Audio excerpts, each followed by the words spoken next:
Olá, gente, eu sou Val Cabral e esse é o programa Olho no Olho aqui pela TVI.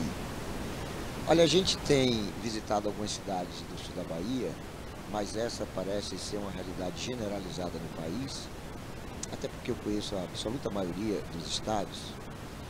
A gente percebe nesta cidade que a proporcionalidade entre o crescimento e a estagnação é uma coisa que fica nivelada para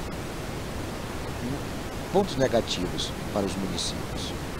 Porque se você for hoje em cidades como Jussari, Coaraci, Itajuípe, São José da Vitória, a maioria das cidades, a maioria absoluta, você vai ver hoje praticamente o que você via há 20, 30 anos atrás. As cidades não estão se desenvolvendo. Algumas estão até retrocedendo. Outras até avançam em tecnologia, em infraestrutura, em serviços públicos, como é o caso de Itabuna, mas tem redução demográfica. Itabuna perdeu nos últimos 12 anos mais de 20 mil habitantes. Itabuna era, há 4 décadas atrás, a terceira cidade da Bahia e hoje é a 8ª, avançando em passos largos para se tornar a 10ª, 11ª, porque Teixeira de Freitas, Porto Seguro e Eunápolis vem num ritmo de desenvolvimento muito superior àquele que a gente percebe a que está submetido Itabuna. E tudo isso nos causa perplexidade, porque eu gostaria muito de chegar, por exemplo, em Jussari e ver uma cidade mais próspera daquilo que eu imaginara há 2, 3 décadas atrás. Não mudou muita coisa. Você passa pela BR-101 e você olha sobretudo à sua esquerda para quem está descendo para o Rio São Paulo e você se depara com a cidade de São José da Vitória no mesmo tamanho praticamente, com as mesmas condições de infraestrutura de 2, 3 décadas atrás. Então o que é que acontece que essas cidades não avançam?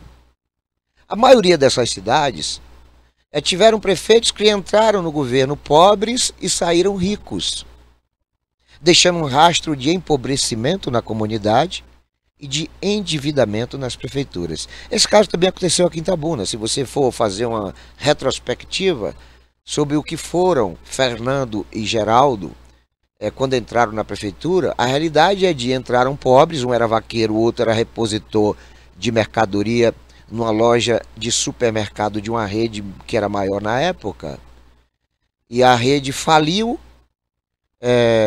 O Fernando e o Geraldo, quando entraram na prefeitura, a prefeitura de Itabuna era uma das mais ricas do interior da Bahia, era na verdade a terceira prefeitura mais rica do interior da Bahia, e quando ambos foram defenestrados dessa saga de poder, deixaram um rastro de endividamento e de empobrecimento da prefeitura.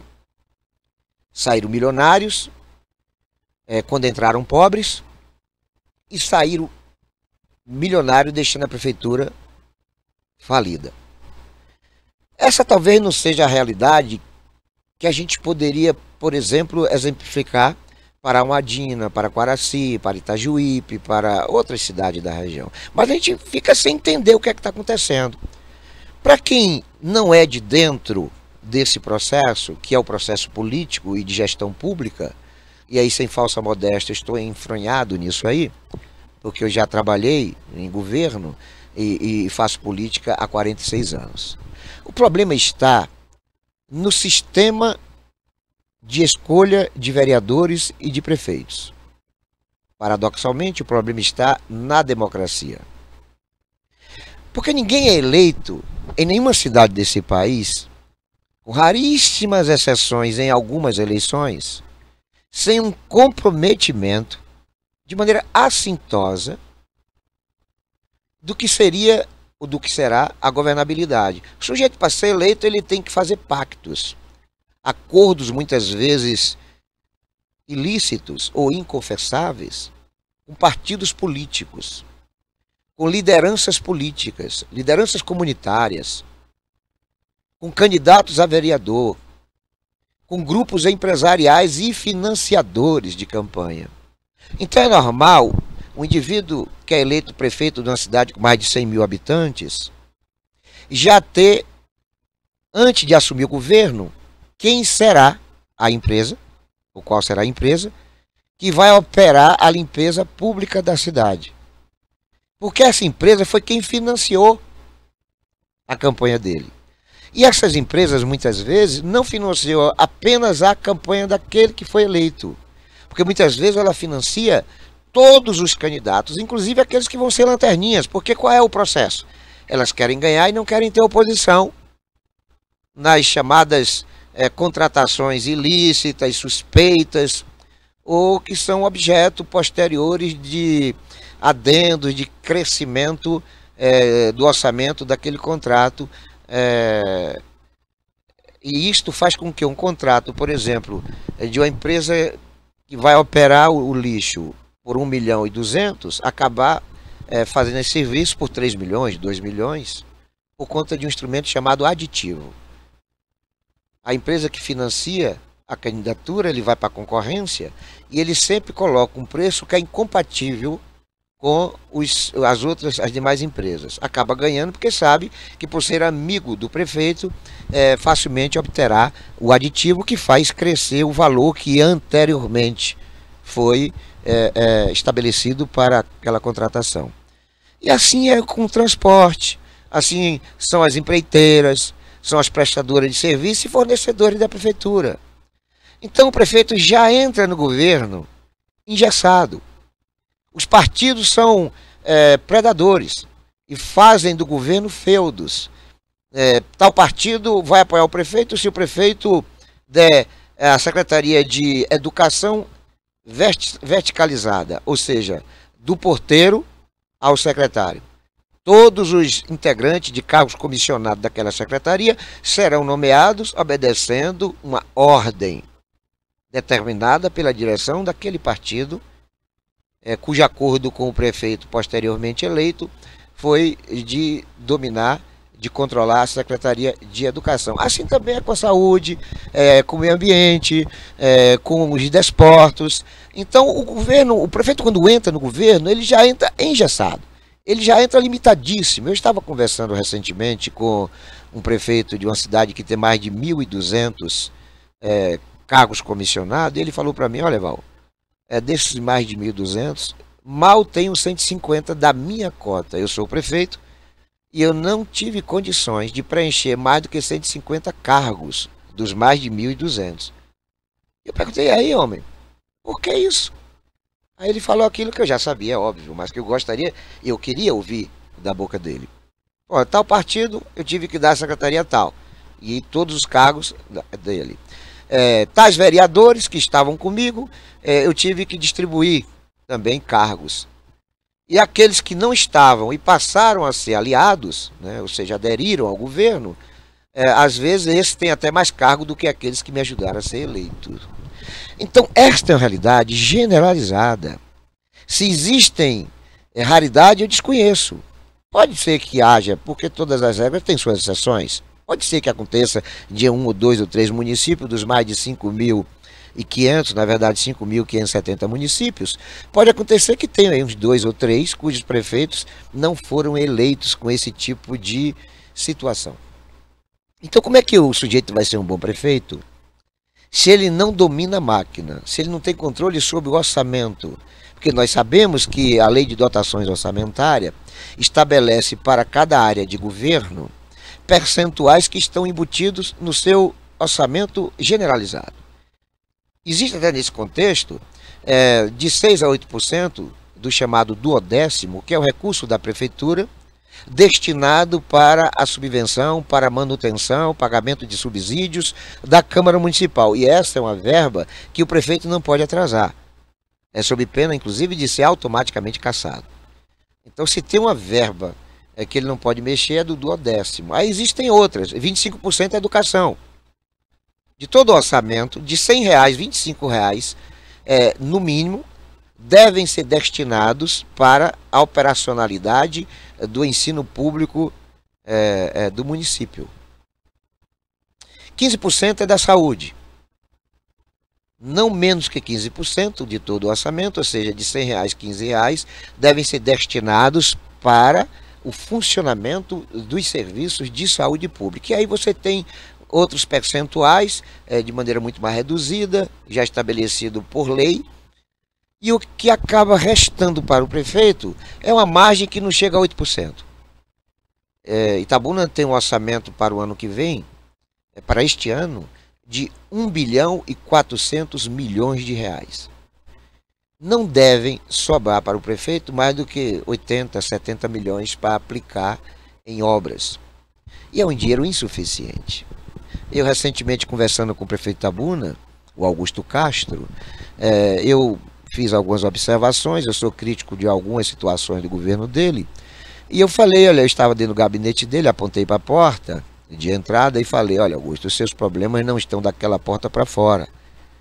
Porque daquela porta para fora, os problemas são de transporte, de trânsito, de meio ambiente, de infraestrutura, de educação, de saúde, de arte, cultura.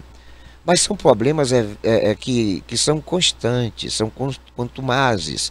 Eles existem em todas as cidades. Você não tem uma cidade neste país que não exista a reclamação de ruas esburacadas, mal iluminadas, ruas mal sinalizadas, trânsito ruim, ônibus que atrasa, ônibus que quebra, estradas vicinais danificadas, quase que intransitáveis, feiras livres precisando de cobertura, escolas sucateadas, postos de saúde sem requalificações, falta de medicamentos, equipamentos e médicos em postos de saúde, enfim, são problemas daquela porta para fora que são inerentes a qualquer que seja o prefeito, porque ele é abrangente, ele acontece em toda a cidade. Eu tive numa cidade chamada Gramado, no Rio Grande do Sul, que para mim é a cidade mais próxima da perfeição de gestão pública e infraestrutura urbanística, que lá também existem problemas que são corriqueiros, né?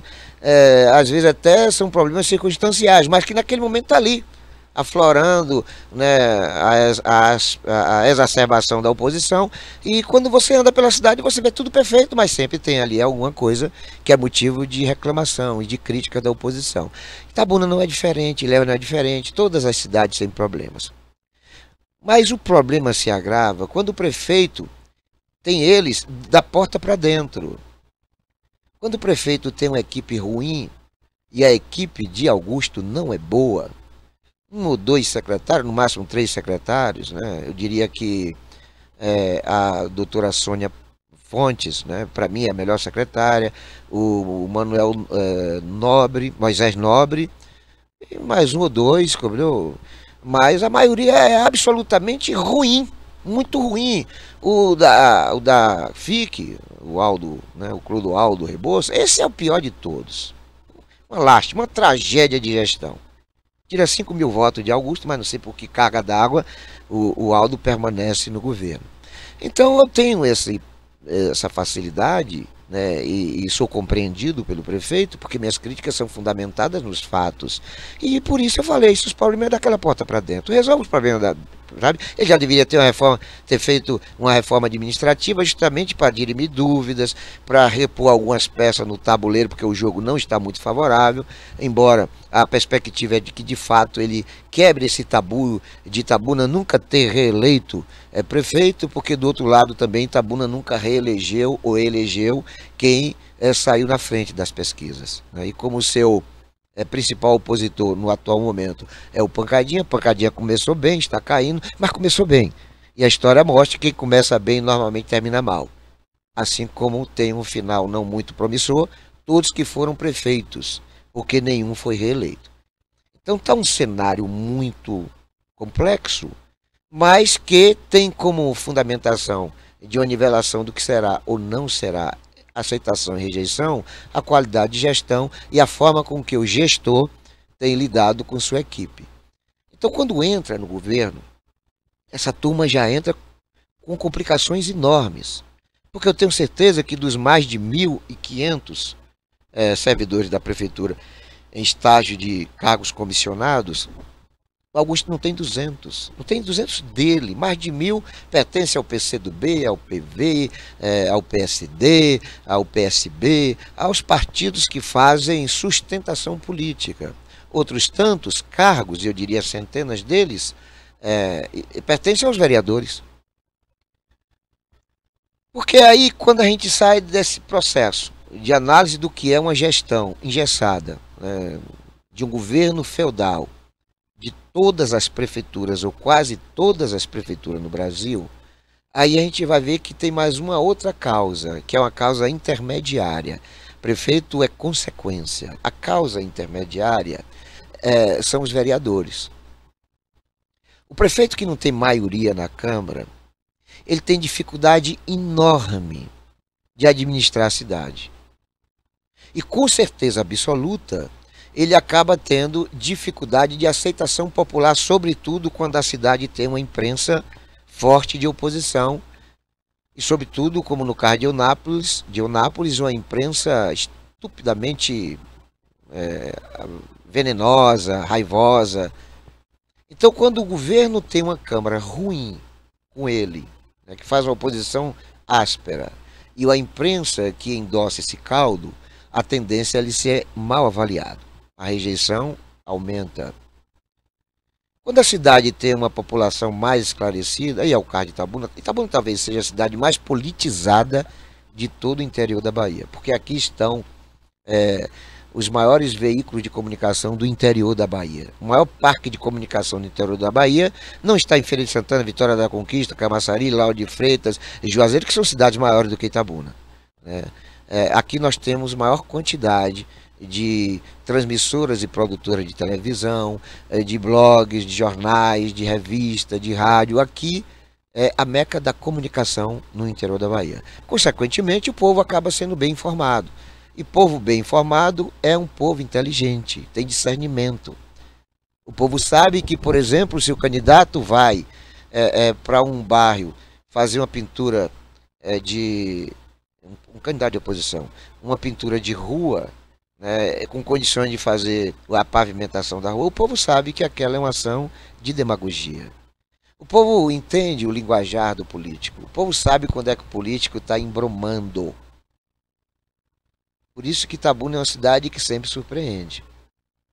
Assim como nunca elegeu ninguém que começou bem na campanha e nunca reelegeu prefeito, por sua vez Itabuna sempre elegeu prefeitos e nunca elegeu prefeita na semana da eleição. Já tivemos casos aqui de eleição que foi decidida faltando 2, 3 dias, né? E vencida pelo terceiro lugar. Em 92 nós tivemos o caso do Geraldo Simões, sangue de Cristo tem poder, está amarrado em nome do Senhor, cruz credo, popularmente conhecido como cabeça de pitu. Naquele ano ele ganhou a eleição, ele estava em terceiro lugar, havia uma disputa acirrada entre o Duque e o Baldo, ambos até hoje considerados os melhores prefeitos da história desta cidade, e acabou ganhando Geraldo para a infelicidade e instituição da quadrilha da mochila, máfia do IPTU, perseguição a servidores públicos, mas ele ganhou a eleição quando estava em terceiro lugar, faltando 2 dias para a eleição. Posteriormente nós tivemos o caso do Capitão Azevedo. Havia uma disputa, assim, há 2 dias da eleição, muito acirrada entre o Capitão Fábio, que hoje é secretário no governo de Augusto Castro, e a Jussara Feitosa. Eles estavam faltando 2 dias para a eleição, para e passo, muito os dois disputando quem seria prefeito, quando, para a surpresa de toda a Bahia, o Capitão Fábio se rendeu a Jussara e foi apoiá-la, desistindo de ser candidato, faltando 2 dias para a eleição. A eleição era domingo, na sexta-feira à noite, ele no Tarique Fontes anunciou apoio a Jussara Feitosa, e aquele que estava em terceiro lugar até então, que era o Capitão Azevedo, acabou atraindo os votos do Capitão Fábio, consagrando-se eleito naquele pleito, para a surpresa das pessoas também. Foi talvez a eleição mais sui generis de todas as que eu experimentei, que vivi aqui em Itabuna, tenha sido essa de 2008, se não me engano. 2008, eleição disputadíssima, faltando 2 dias para a eleição, o capitão desiste para apoiar a Jussara, imaginou-se que com aquela desistência fosse consolidar a vitória da Jussara, mas o tiro saiu pela culatra. Foi uma verdadeira cama de gato e ganhou o Capitão Azevedo. O Capitão Azevedo não fez um governo ruim, não foi aquela coisa extraordinária, mas na reeleição manteve a tradição de não reeleição de prefeito, porque, para a surpresa de todo mundo, né, o Capitão Fábio, que disputava com Jussara também, né, Jussara foi 2 vezes candidata a prefeita, perdeu as 2, e essa última ela perdeu de maneira muito mais acachapante, teve só, parece que 8 mil e poucos votos, mas a eleição foi ganha por Claudevane Leite, né? O primeiro evangélico a ser eleito em Itabuna, e se esperava dele um governo muito bom, um governo eficiente, um governo de empatia popular, um governo de atuação nas periferias, enfim, mas foi um governo decepcionante. Um governo muito ruim. Talvez o pior governo da história de Itabuna, embora quando a gente conversa com ele, a gente tem até dó, tem pena, porque na cabeça dele foi o melhor governo da história dessa cidade, ele só foi mal compreendido.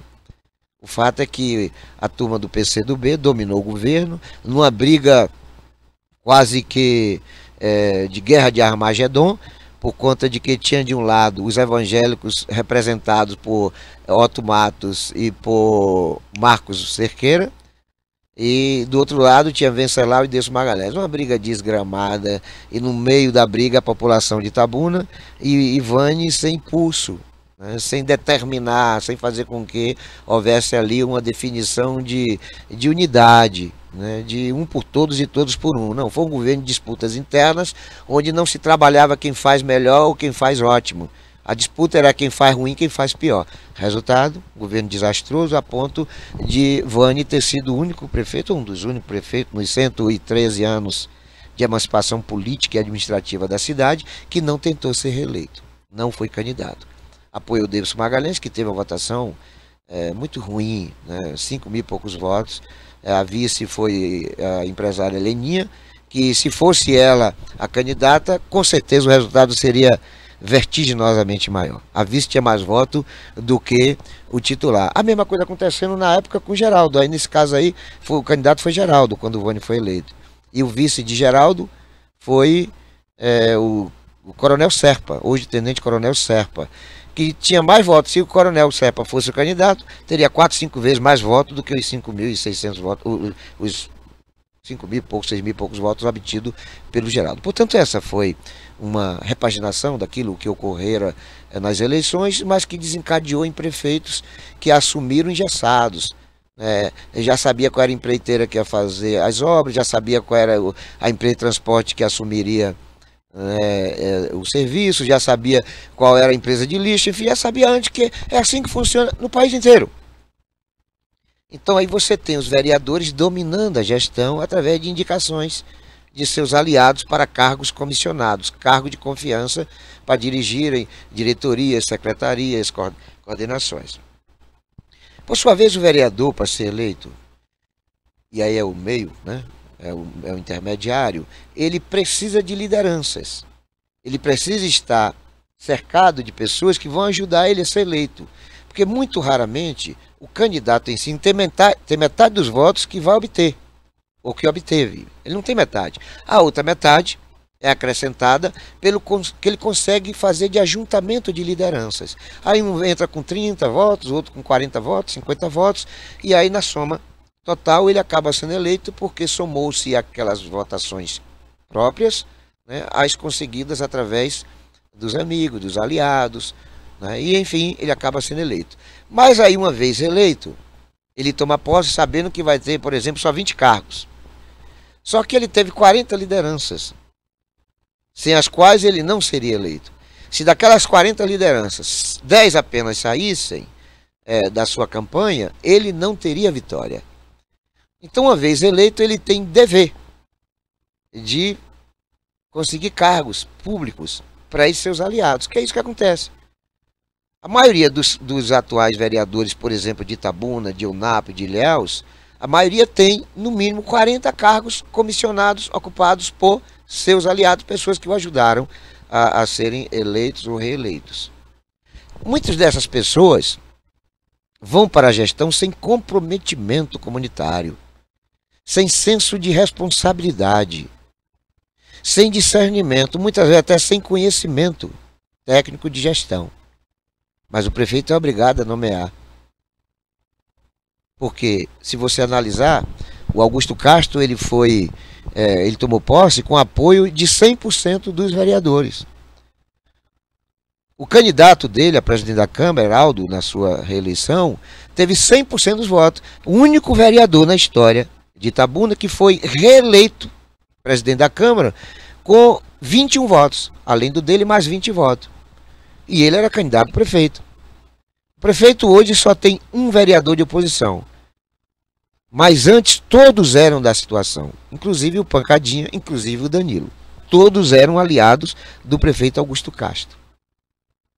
Porque se o prefeito não der cargo, ou se o prefeito tirar o cargo, aí o vereador passa a ser de oposição. Porque não se engane, poucos estão comprometidos com causas nobres de defesa da comunidade ou do desenvolvimento humano de uma cidade. Poucos, a maioria está ali para ajudar os seus, né? Ajudar seus parentes e aderentes, alguma coisa fazendo ali para a comunidade onde ele convive, mas quase nenhum tem amplitude de ação humanitária em toda a cidade. A maioria absoluta dos vereadores acho que nunca foram em Itamaracá. Se perguntar onde é que fica Itamaracá, nos quatro pontos cardeais da cidade, a maioria não vai saber. Não vai saber onde fica Montuns. Não vai saber onde fica o Alto do Cuscuz. Não vai saber onde fica Maria Pinheiro, que é um bairro que está lá no morro, que de qualquer lado da cidade você viu Maria Pinheiro. Alguns não sabem onde é que fica Maria Pinheiro. Mas foram eleitos porque pertencem à igreja, que pertence a um segmento de desportos, pertence a uma associação, enfim. E aquilo ali garante para ele uma eleição se ele precisar sair de casa, se ele precisar sair de casa. Aí quando chega na gestão, ele tem que fazer o chamado arrumadinho. Como ele só tem 20 cargos, mas ele precisa de 40, porque dos 40, 20 não vão ter cargos, aí é onde chega a chamada rachadinha. Aí o vereador junta os 40 e diz para ele o seguinte: olha, aqui nós temos só 20 cargos, mas temos 40 lideranças. Então, um vai receber o salário e vai dividir com o outro. E dessa forma se contempla os 40 que ajudaram aquele vereador a ser eleito. O nome disso é rachadinha. É amoral, é ilegal, mas é a forma, é o subterfúgio que o vereador eleito usa para contemplar todos aqueles que o ajudaram a ser eleito. Porque, repito, se dos 40, 10 somente saírem, ele não seria eleito reeleito. Mas como ele só tem 20 cargos, e 20 cargos faria com que 20 fossem excluídos desse processo, aí é quando chega esse processo da rachadinha. Existem outras modalidades de rachadinha, como também de improbidade administrativa. São algumas vertentes distintas que a população muitas vezes desconhece. Existe a rachadinha do vereador que divide salário com o assessor para que o outro assessor também possa ter renda. E existe o vereador que divide o salário do assessor para consigo ficar parte, e às vezes uma parte muito elevada, quando subdividida com o rendimento daquele assessor. Ambas as situações são amorais, são ilegais. No caso da improbidade administrativa, existe aquela que é decorrente de um erro de contabilidade, de prestação de conta. O sujeito usou o dinheiro da saúde na educação, não fez lesão, não fez danos ao erário, mas ele utilizou uma verba que era para, por exemplo, requalificação de um posto de saúde para ser aplicada numa requalificação de escola.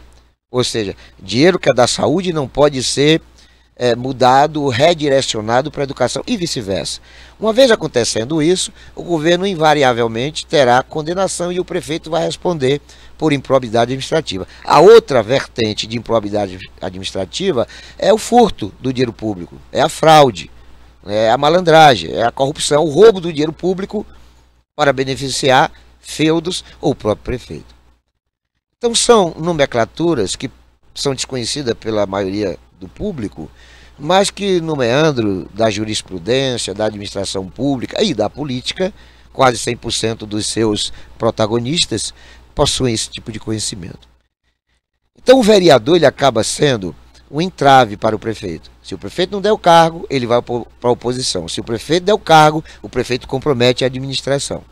Então, o meio termo dessa correlação governabilidade e política está no vereador. Mas a causa do problema, ou dos problemas, não é o prefeito ladrão, não é o prefeito ruim, não é o prefeito enganador, mentiroso, ingrato, não é o prefeito que não serve para patavinas, não é o vereador venal, não é o vereador que usa o mandato para se locupletar do poder, para fazer com que a sua família seja enriquecida, seus compadres sejam beneficiados, não. O problema, a causa de tudo isso aí é o eleitor. Você pode até achar que eu estou exagerando, você pode considerar que é alguma coisa surreal da minha parte, mas o fato é que o eleitor é causa de tudo, porque não existe nos 5.570 municípios deste país nenhum prefeito que esteja exercendo mandato que não tenha sido eleito pela maioria da população ou pela população. E não existe entre os mais de 55 mil vereadores um só que esteja ocupando o cargo sem que também não tenha sido eleito pela população. Então a causa está no eleitor.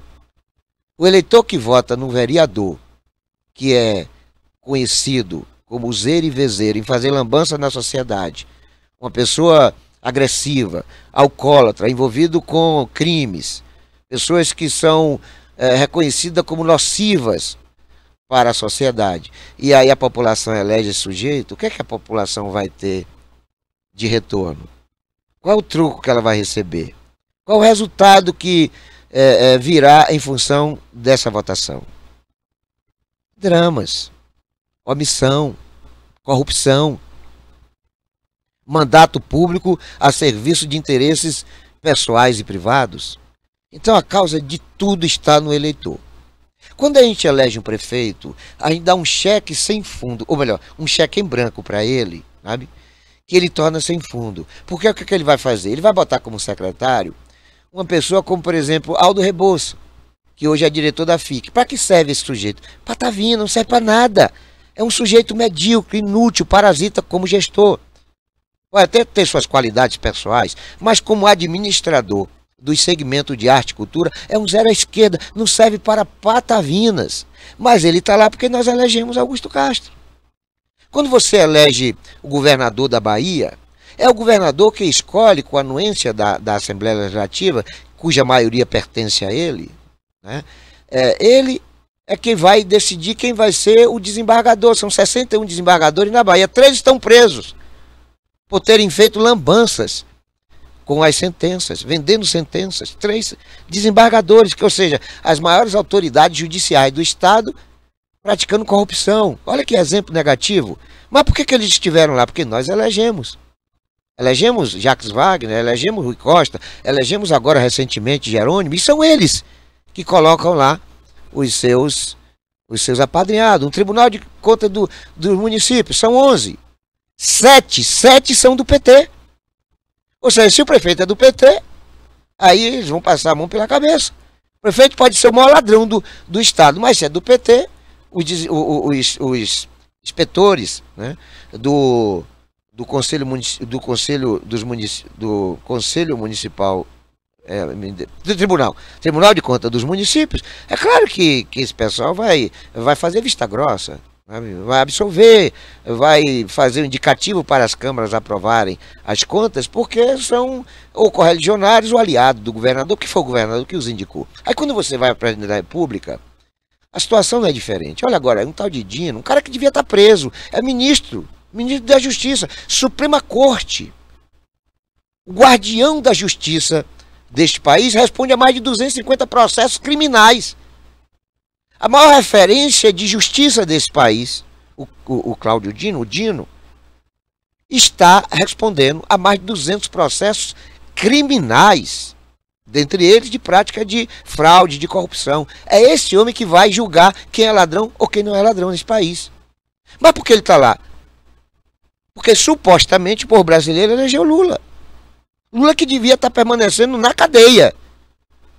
O Lula que devia estar na cadeia hoje é presidente da República. Onde ele vai nesse país, ele saiu da cadeia, mas permanece preso. Porque onde ele vai nesse país, independentemente de qual que seja os 4 pontos cardeais do Brasil, há um coro o recepcionando, dizendo: Lula, ladrão, seu lugar é na prisão. Onde ele vai? Não junta gente, porque nem o MST hoje está com ele. Recentemente ele esteve numa feira agropecuária no Maranhão, teve que ir pela manhã, porque à noite tinha mais de 100 mil pessoas. Aí ele foi pela manhã, num aparato gigantesco, estratosférico de segurança, em que só foram permitidas 1.000 pessoas dentro do parque, entre os proprietários distantes, expositores e tal. E mesmo assim lá ele foi insultado, vaiado e ouvido o coro, onde ele vai, inclusive no exterior. Ele esteve recentemente em Londres, na Inglaterra, e os brasileiros lá dizendo isto: Lula ladrão, seu lugar na prisão. Olha que constrangimento para a maior autoridade desse país. Pois é essa maior autoridade do país, que devia estar preso por roubo, por corrupção e fraude, é quem indica, né, os hinos da vida, os dinos da vida, os exames da vida, que dos 11 ministros da Justiça da Corte Máxima desse país, 9 foram indicados pelo PT. Vai esperar o quê dessa corte? Essa corte está condenando a 17 anos de prisão todos que estiveram naquela manifestação, que infelizmente aconteceu no dia 8 de janeiro, tinha que ser acontecido no dia 8 de outubro, 8 de novembro, de dezembro, mas o abestalhado do Bolsonaro se picou para os Estados Unidos e deixou a bomba aí. E aí essa turma do Lula está condenando velhinhas de 90 anos, pessoas cadeirantes, militares, evangélicos, pastores, padres, são mais de 1000. Normalmente é 17 anos de cadeia, porque estava no lugar onde eles mesmos armaram a baderna. Então que país é esse? Que país onde a causa dos problemas, paradoxalmente, não está no presidente, não está no governador, não está no prefeito. Eu nem vou citar deputado federal, estadual e senadores, porque estes são fictícios. A Bahia tem 3 senadores, diga um aí, um só, que já tenha sido de utilidade pública para a sua cidade. Cada senador da Bahia, ou melhor, cada senador do Brasil, representando a Bahia, tem orçamento de 38 milhões de reais para ele aplicar em qualquer cidade. Veja dos 3 senadores que nós temos, 2 são do PSD e 1 é do PT. Veja dos 3, qual foi que destinou para Ilhéus e Itabuna, que são cidades administradas pelo PSD, ou para cidades governadas por político do PT. Veja quanto foi que veio de dinheiro para este município. Eu dou a resposta antes: zero, nada. Só conversa para boi dormir. Então nós não temos senador. Esqueçamos os senadores. E deputado federal? Eu tenho informações que o Paulo Magalhães tem realmente trazido verbas para Ilhéus e Itabuna. Sabe? Isso, como tem sido noticiado publicamente, pode ser que seja verdade. Porque se fosse mentira, a oposição a ele já deveria estar escancarando aí o fake news dessa informação. Mas se é fato, tá aí, né? O Elmar Nascimento tem trazido algumas verbas. Estadual: Rosenberg Pinto é líder do governo do PT. Me diga alguma coisa que trouxe o Rosenberg Pinto para Itabuna?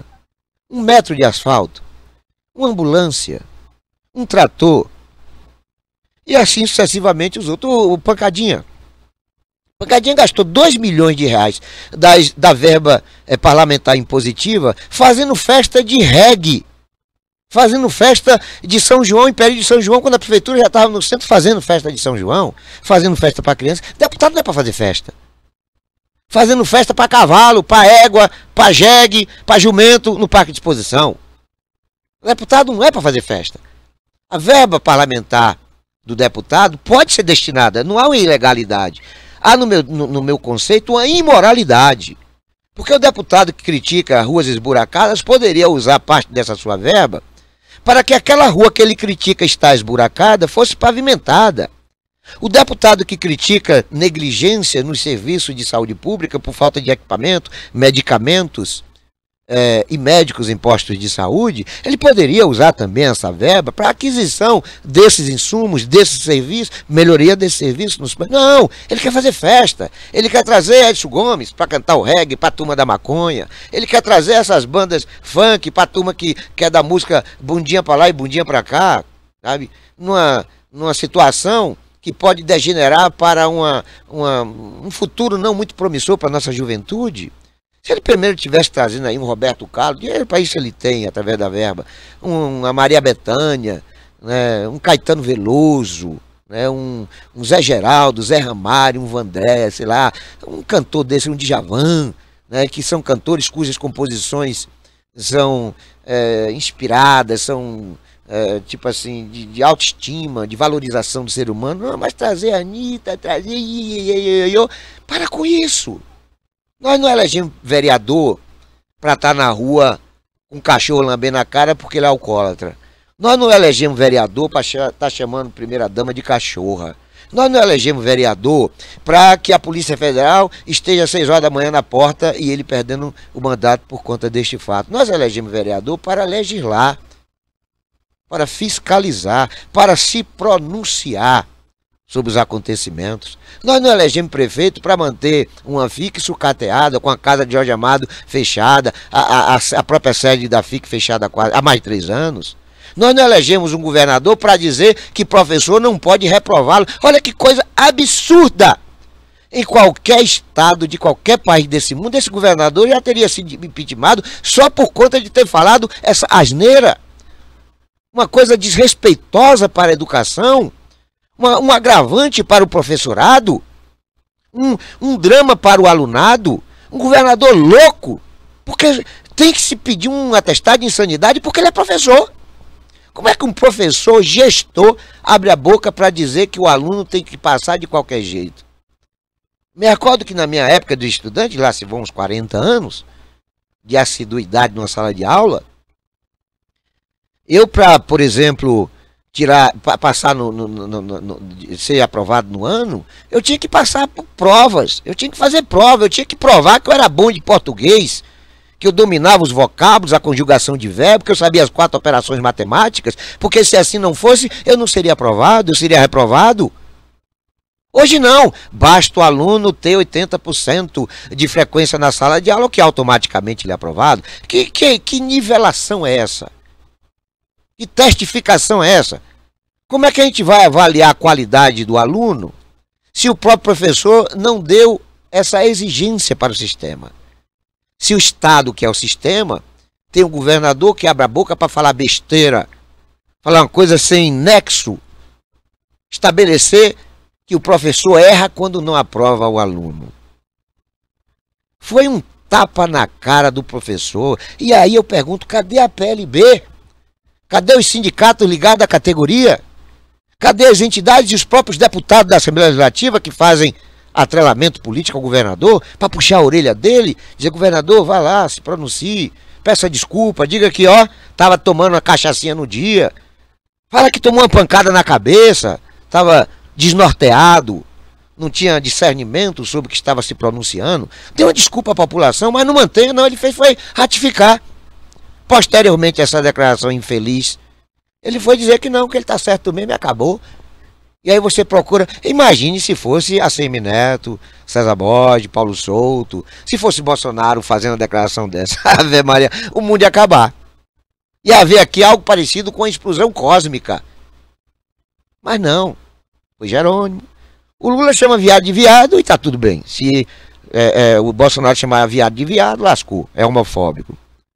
O Lula, tem expressões que o Lula fala que eu nem vou falar aqui, porque são palavrões. Quando se dirige, né?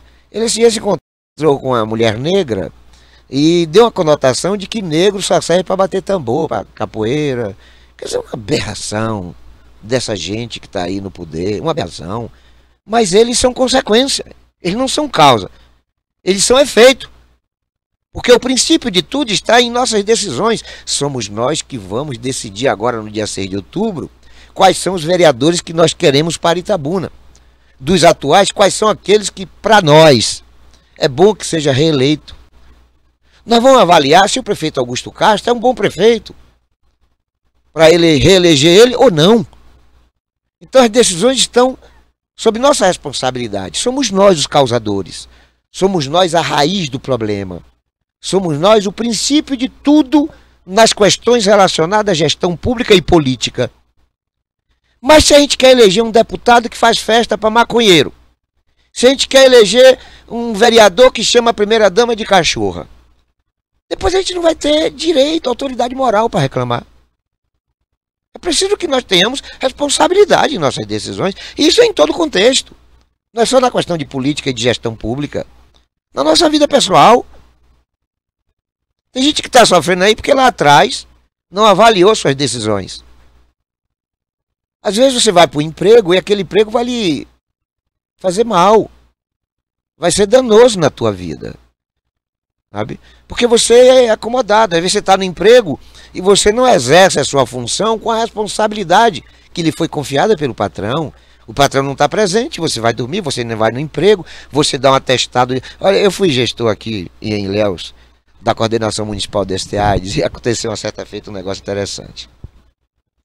Eu tinha lá entre os meus liderados uma personalidade que foi indicada por uma autoridade aí, né?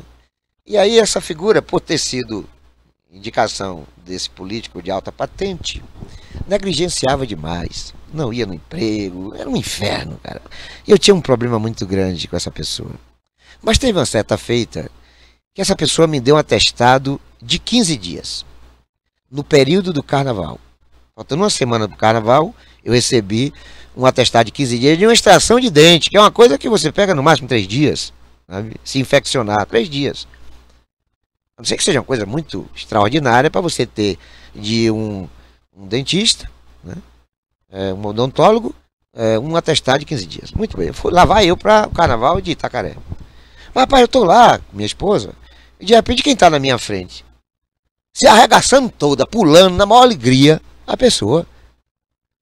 Aí eu, que também não sou muito santo, né, filmei, fotografei, sem que ela percebesse. E aí, logo depois do carnaval, eu exigi a saída dessa pessoa, porque eu não achava justo. Eu até tolerava atrasar no trabalho, eu tolerava fazer as coisas com mau gosto, tentar sucatear a gestão. Essas coisas eu sabia administrar, eu soube administrar. Mas o que eu não podia tolerar é uma pessoa pegar um atestado de 15 dias remunerado para carnaval. É como se eu estivesse sendo cúmplice de uma fraude, de um furto, de um roubo do dinheiro público. Porque aquele servidor tinha que estar uma semana, que é uma semana do carnaval, a gente até entende, há um feriadão, há ponto facultativo, que é um direito do servidor. Mas os outros dias não. Aí nesse contexto estão 12 a 10 dias, 8 a 12 dias. E aí esses dias foram furtados. Aí eu fui para o prefeito, mostrei, né, e exigi a exoneração, e o prefeito prontamente exonerou. Essa pessoa é inimiga minha até hoje, mas não tem problema. Eu não tenho dificuldade nenhuma. Até porque são todos os inimigos que eu tenho na cidade. Olha, para encerrar aqui o programa de hoje, eu vou contar um caso. Eu estava no setor de tributo da prefeitura, um tempo atrás aí, e tirando uma nota avulsa, uma nota fiscal avulsa, quando alguém vai e bate no meu ombro, dizendo, olha, Val, eu quase que brigo com o sujeito ali agora, porque estava ali xingando, ali esculhambando. Aí eu me dirigi a ele, fazendo meus agradecimentos, né, dizendo que me sentia lisonjeado, mas que ele não brigasse por mim, que ele não brigasse com ninguém que estivesse me xingando.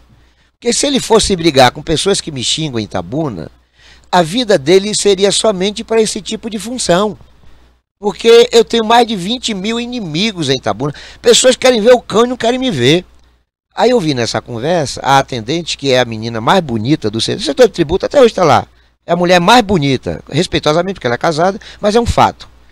Quem tiver casado com mulher bonita, não se ofenda não pela mulher bonita ser chamada de bonita, que é um fato. A gente não pode passar do limite. Eu nunca passei, eu jamais passaria. Mas é a mulher mais bonita. Ela interveio na conversa. E aí perguntou para mim, você tem 20 mil inimigos? Eu falei, não falei 20 mil, eu falei mais de 20 mil.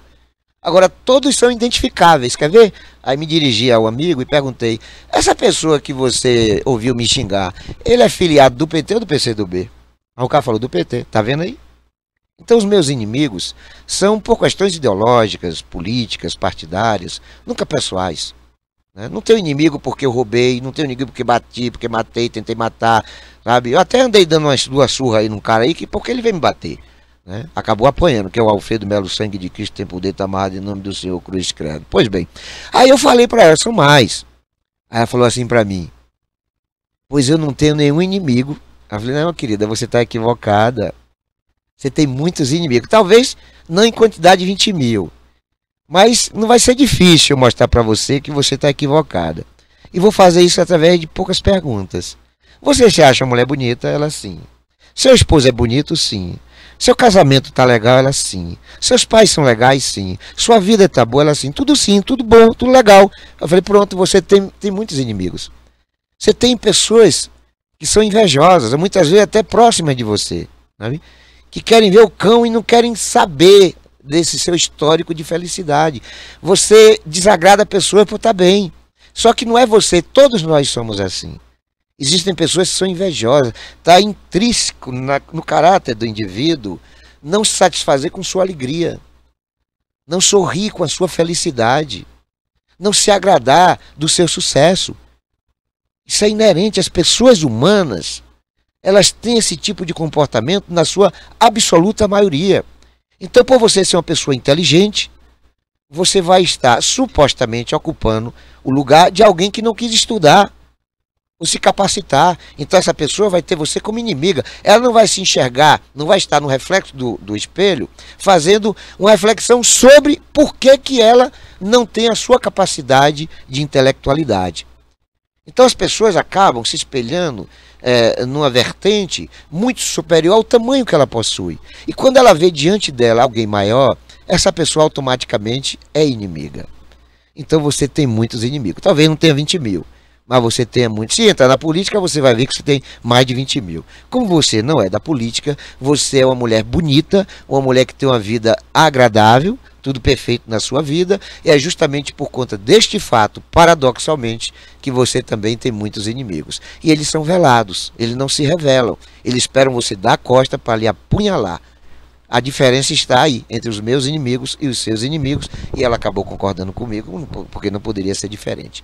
Portanto, desta forma a gente acaba o programa de hoje, agradecendo a todos que nos prestigiam com a audiência, pedindo que permaneçam na programação da TVI, divulgue aí para os seus parentes, para os seus amigos. É fácil você acessar a TVI. Se tiver alguma dificuldade de memorização do nosso endereço eletrônico, basta ir no espaço de busca do Google e botar lá TVI, ou TV Itabuna, ou TVI Itabuna. E aí você vai chegar no link e vai nos acessar, porque a TVI é a única TV de Itabuna que tem 100% de produção local. É aqui onde você fica sabendo dos acontecimentos da cidade e a revelação das coisas que muitas vezes são empurradas para debaixo do tapete. Valeu, gente? Fiquem com Deus e nunca se esqueçam jamais de que Jesus é o caminho, a verdade e a vida.